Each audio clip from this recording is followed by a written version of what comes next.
Hello friends, మన all educational update ఛానల్కి స్వాగతం. ఎవరైతే టీచర్ పోస్టులకు ఎంపిక అవుతారో వాళ్ళకైతే ఉద్యోగాలు మే 11 నుంచి 30 వరకు అయితే పోస్టింగ్లు తీయడం జరుగుతుందని చెప్పేసి క్లియర్గా న్యూస్ అయితే రావడం జరిగింది. సో వీటి గురించి అయితే ఇప్పుడు ఈ వీడియోలో క్లియర్గా తెలుసుకుందాం. ప్రతిరోజు అన్ని న్యూస్ పేపర్లో వచ్చిన విద్యా ఉద్యోగ సమాచారం కొరకు ప్రతి ఒక్కరు మన టెలిగ్రామ్ ఛానల్లో జాయిన్ అవ్వండి. లింక్ అయితే వీడియో కింద డిస్క్రిప్షన్లో ప్రొవైడ్ చేస్తా, అక్కడ టెలిగ్రామ్ ఛానల్లో జాయిన్ అవ్వచ్చు. వచ్చే విద్యా సంవత్సరం ప్రారంభానికి డిఎస్సి ప్రక్రియ పూర్తి అని చెప్పేసి క్లియర్గా న్యూస్ అయితే రావడం జరిగింది.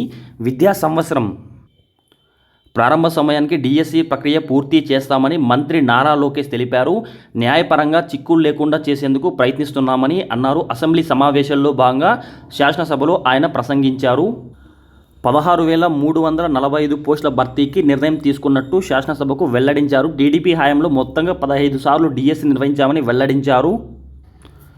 ప్రస్తుతం కూటమి సర్కార్ మెగా డిఎస్సి నిర్వహించేందుకు ఏర్పాట్లు చేస్తుందన్నారు. ఇందుకు సంబంధించి అభ్యర్థులకు వయో పరిమితిని పెంచేలా చర్యలు చేపడుతున్నట్లు చెప్పారు.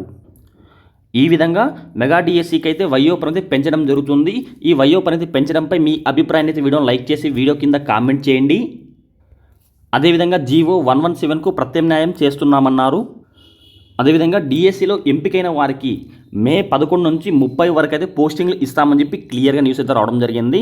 మనకు 2025 సంవత్సరం స్టార్టింగ్లోనే డిఎస్సికి సంబంధించి నోటిఫికేషన్ అయితే విడుదలవుతుంది. నోటిఫికేషన్ విడుదలైన తర్వాత వీటికి సంబంధించి పోస్టింగ్ అయితే మనకు మే 11 నుంచి 30 లోపల అయితే పోస్టింగ్ అయితే ఇవ్వడం జరుగుతుంది. ఇలాంటి ఇంట్రెస్టింగ్ వీడియోస్ కోసం ప్రతి ఒక్కరూ వీడియోని లైక్ చేయండి. ప్రతి ఒక్కరు మన ఛానల్ సబ్స్క్రైబ్ చేసుకోండి.